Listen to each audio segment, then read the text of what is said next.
everybody. This is Veronica Salgado, the marketing director at FLCA, and I want to welcome you to our second FLCA Family and Freedom Report series. Thank you, Ryan, for joining us again. Thank you, Veronica, for having me on, and I'm excited to be on our second episode. Alrighty, so we're going to start today's episode with some FLCA updates for the month of June. First, we're going to talk a little bit about an event that took place called PEA. We talked a little bit about it last episode, but Ryan, maybe you can give us a breakdown of how it went, how was the crowd, what were some of the main topics that were discussed, and things like that.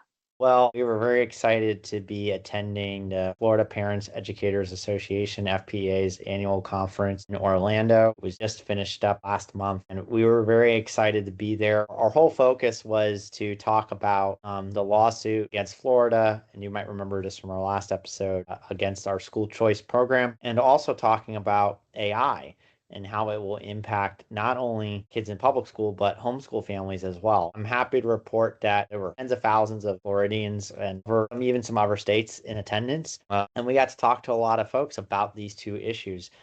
Actually, the most concerning thing that a lot of people brought up was AI and how AI, they're nervous about its impact on their children. They don't know how to navigate it. And so we actually gave them our resource that we've put together, and you can find it on our website about how parents should approach AI with their child. It's also written for teachers as well. It's for anybody that interacts with a child, and it's there as a resource on our website to help inform decision making when it comes to when to use, how to use AI, and things to look out for. Awesome. And we'll put the link to that in the show notes as well on YouTube. So if you're on YouTube watching, you can click underneath the title of this video and we'll have the link there for that resource. So you could share it with others. That sounds really awesome. I know we had a table. We had quite a few people sign up for our emails, which is exciting. So AI was a big topic. And just the fact that you're saying there were so many people, it shows that there's a growth in the freedom education movement. We've seen in the past school year, and next episode, we'll talk more about micro schools and stuff like this. But throughout the last year, there's these statistics coming out of just the masses of students leaving public school, and they're going to more of another school choice, usually like at home, homeschooling,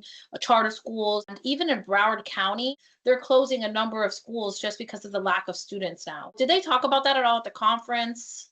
Well, they didn't talk about that per se, but one thing I've noticed, it's been three years in a row I've been going to this conference and tabling for our organization, and the one thing I've noticed every year is the amount of new homeschool family seems to be a consistent thing. Every year we run into parents that are saying, this is our first year homeschooling coming up, or this is our first year homeschooling and the year previous, because it's obviously takes place in the summer at the end of the school year. So, but we've noticed that there's this increase in parents that are first time parents homeschooling their children, or first time or going into their second year. So past, a lot of times children got taken out of the traditional government public schools because there was an issue going on. My child didn't learn right, or I want my child to receive a religious education, or they have a learning disability and need extra support. That was largely the reasons why. Now parents are making the decision saying, my child just is not getting the right education.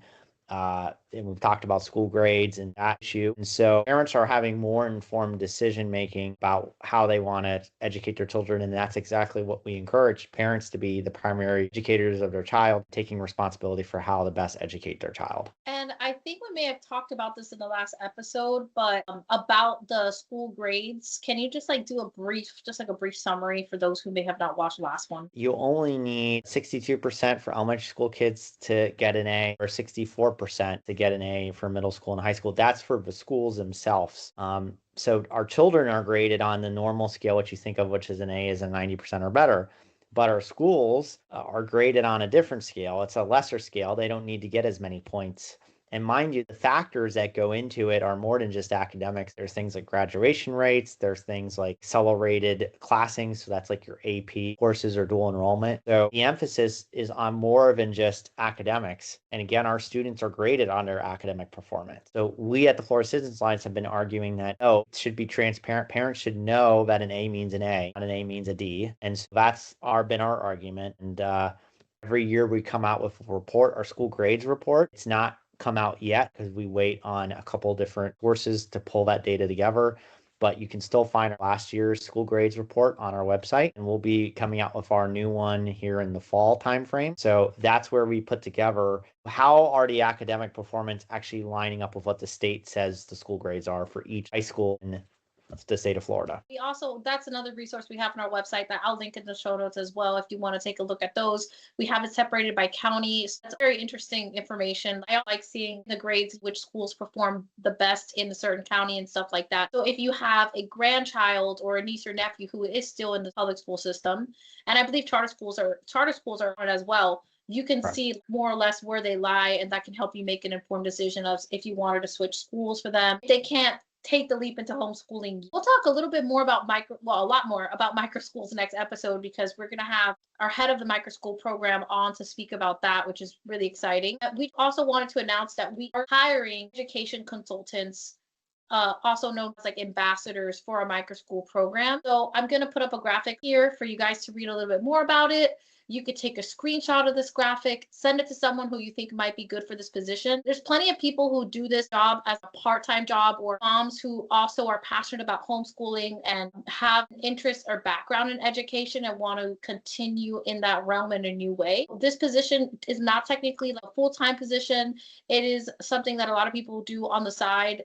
It's very much a passion project. They are trained and there's no experience needed for this. There's also competitive compensation. It's flexible hours, there's specialized training involved, and you can really pour that passion that you have for education. We're building up children in education consultants. So if you want to learn more, you can email Christy at goflca.org. Please share this position. Basically, an education consultant is helping micro school founders to build those micro schools in their areas. So we're also looking for micro school founders. We have resources available for if there's anyone who wants to start a micro school. So someone who may be already part of a community, like some type of co-op or homeschool group that wants something a little more formal, that wants to understand what are the legal things that have to happen for it to be official. Those are the things that we can help with as well through our micro school program. So if you either know someone who might want to be an education consultant or who wants to start a micro school as a founder, I'll also put an image about that here. You could take a screenshot and send it to someone, or if you are that person, you can also email Christy at goflca.org. You can go onto our website and click the micro school tab for more information as well. So just wanted to plug that. Next episode, Christy will speak more about that. Talking about schools, we have some victory we wanted to share. Victory for transparency for Florida families, which is that we won a lawsuit against Indian River County. So Ryan's going to talk a little bit about that. So a number of years ago now, we filed a lawsuit against the Indian River School District for violations of the Sunshine Law when it came to their textbook adoption process. So I'll take a little bit of time to talk about what is the law on textbook adoptions, and then what is the Sunshine Law? Because you may have heard about this law before, but you didn't really know what it meant. So first off, start with what is the Sunshine Law? The Sunshine Law is a grouping of laws that have been passed over the years to essentially promote transparency and accountability when it comes to government meetings. So that's your Board of County Commission, your school board, any of the local mosquito board, for example, and all the way up to the State House, State Senate, all those things. There's a formal process of public notices, live meetings, taped meetings, comment periods. It varies depending on the position. Those processes essentially the Sunshine Law in a very shortened form. And the textbook adoption process, which is actually Florida Citizens Alliance helped update that law the last time it was updated. But really what the Sunshine Law, where it interplays with the textbook adoption process, is school districts are supposed to allow for certain noticing to go out and allow for public input when it comes to adoption of textbooks. And then they're supposed to hold a meeting where they can talk about any discrepancies that the public has brought up to where they feel like a textbook violated the law. Indian River County did not follow the Sunshine Law process. And so we brought a lawsuit. It's been settled. We did achieve a victory there. Court ruled in our favor. And so that's an important thing because, again, like you pointed out, Veronica, it's important for transparency, public participation, and for parents in that school district to know that their Sunshine Law, that's all about accountability and transparency, is being respected and being followed. The county, there were schools in the county that did books without letting them know, without having any meetings for parents to put input and things like that. Is that what happened? So the district themselves are the ones that decide on the books. We went on appeal. So that's how that process happened. And how did we find out? How did FLCA find out about the county not following through with the law? We found out through community members in Indian River County. So imagine there might be more districts doing this or in violating different rules within the education realm. So I think that's why it's important that citizens are informed and standing up. So all of you listening and all of you, the parents, just to be involved, to have your eyes open. And if something seems a little off, there might be a law that's there so that doesn't happen. So we are here. You can let us know at Florida Citizens Line so we can make sure that transparency is there and that school districts are not passing lines that they shouldn't. So that's exciting. Now we're going to move into state and national news. What's happening on the larger scale, the education and family movement. One thing that has been talked about a lot, including we're not going to get into it, but especially now in the governor's race, there's a lot of talk about it in Florida, and just because certain counties, there's a lot of talks of data centers, of AI data centers. So can you talk, Brian, about the types of AI data centers? I heard that there's different types. Why is it concerning, stuff like that? So this is a really interesting topic. It's picked up a lot of steam over the last few months, really, within the political movement, and also just concerns from the grassroots. And that's really where this originates. Um, I'll first start off by saying the two biggest states for data centers happen to be Virginia and Texas. Florida, because of our uniqueness with a lot of rural land still within the middle of the state and in the northern part of Florida and the Panhandle region, their data centers are being suggested in a lot of these rural counties and rural localities. What are these data centers for? So, like you said, there's a number of types of data centers. Largely, we come at it as an organization from the AI, in particular, to hyperscale data centers, which essentially just means they're the largest data centers, and I'm paraphrasing, but they're the largest data centers can be. These data centers are massive, take a lot of electricity to power and a lot of water to cool the systems, and can create a lot of noise. That's another factor too, is the noise that it emits, both the audible is that the vibration that comes out of these data centers has been linked to a number of health issues in the states that have already built them. Like I said, Florida does not have any hyperscale data centers yet. They have been built in other states. So we do have some data from other states that confirm how this would work in Florida. But what we've been seeing is very interesting things. There's three localities that are looking at data centers. One is in the western part, Palm Beach County, which is called Project Tango. There's another project being proposed in Fort Meade. It's a city in Polk County, southern Polk County. And then there's another data center being looked at in DeSoto County near Arcadia. And these data centers, like I said, will be massive. And so these developers are coming in wanting to build these data centers. Now, like I said, we've always taken the perspective that these data centers, they'll be used to help fuel the new development and training of it. We also have, though, concerns too with public, again, letting them know how this process is working. And there's been a number of counties in Florida that have actually passed one-year moratoriums saying that we're not going to allow a data center here to be built for at least 1 year until we update and look into zoning requirements or ordinances that may need to happen in order for data centers to be appropriate and best fitting for the community that they're being built in. Yeah, making sure that there's enough like environmental strain it's going to put in the environment is going to be huge. I see all this data being put out about like the water that it might use, the electricity bills will be high, and you're talking about these weird vibration things. If this is going to be in rural areas, like that's where our food is being grown, that's where animals are. And some people might be asking, well, why do you care Florida Citizens Alliance if you're all about kids? All that affects our children. That domino effect. So it will affect our children. And also thinking about those super AIs that are being built in the data centers, that's going to affect our children. Can you explain the super AI? What is the AI we have now, like through ChatGPT and stuff, and then what is super AI, or what is this AI they're trying to build up to? Well, I think the important thing to know, and I tell elected officials this all the time, community folks in communities and the grassroots and the citizens, is that comes from people very involved in the data center movement and data centers, but also people that work with AI actually as a living. All the AI that we've largely built to this day has been built on small scale data centers, or just the current capacity of data centers we have now, not these hyperscale data centers, which is what's being proposed, these very large data centers that will have a huge impact, like you pointed out, on electrical costs and water and those sorts of factors. What data centers use is it stores the data that's collected through the AI, and also data that will be used to help train the AI. And when it comes to super intelligence, that is the concept where AI will start to not only think rationally like a human, but can actually even go a step further to think a higher level than even a human can.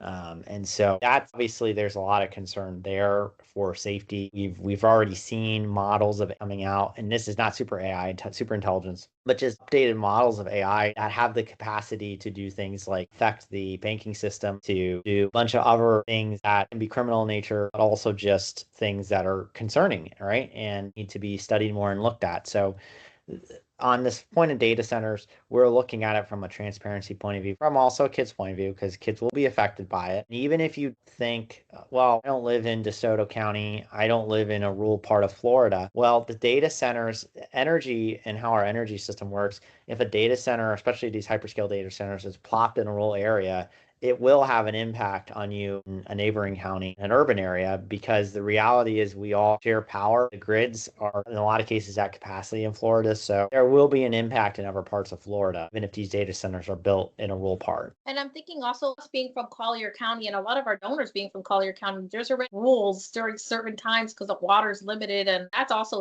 concerning to think there might be more of a strain on what is already a strained system. We sometimes we talk about the gloom of everything, but what can we do about it as citizens? That's what FLCA is about. It's about citizens stepping up and speaking out against certain things. So please look out in your emails. You might get an alert if there's a data center that might be built in your area and how you can speak against that. If there's any commission meetings you can attend to stand up for your community, we're going to let you so take a look out on your emails. We're also going to be continuing to speak about this topic and notifying you if there's anything that moves along in the area or the 3 areas that Ryan talked about. There's still some time, nothing set in stone. And there's a lot of permitting and stuff that needs to take place before anything can even move forward. But right now, there are a few commission meetings that are in the talks that are happening. So, like, for example, if you're in Polk County, you're probably going to be getting an email soon and things like that. So just watch out for that. Next, in the state and national level. So in the national level, Ryan's going to explain a little bit about Planned Parenthood funding.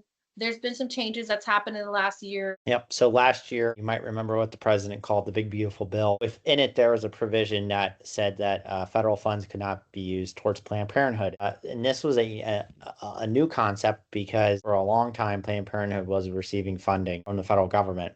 And you may remember this for some of the audience that says, well, I thought federal abortion funding was not allowed at all. And that is true. There's something called the Hyde Amendment that says that the federal funding can't be used for abortion. However, federal funding was being given to Planned Parenthood for the other services outside of abortion. And so this past year, all funding to Planned Parenthood was cut. It was stopped for a 1-year period. And so not indefinitely, but for 1 year. And that clock is running out and will reset here in the beginning of July. And at that time, the continuation does not happen where federal funding for Planned Parenthood be stopped.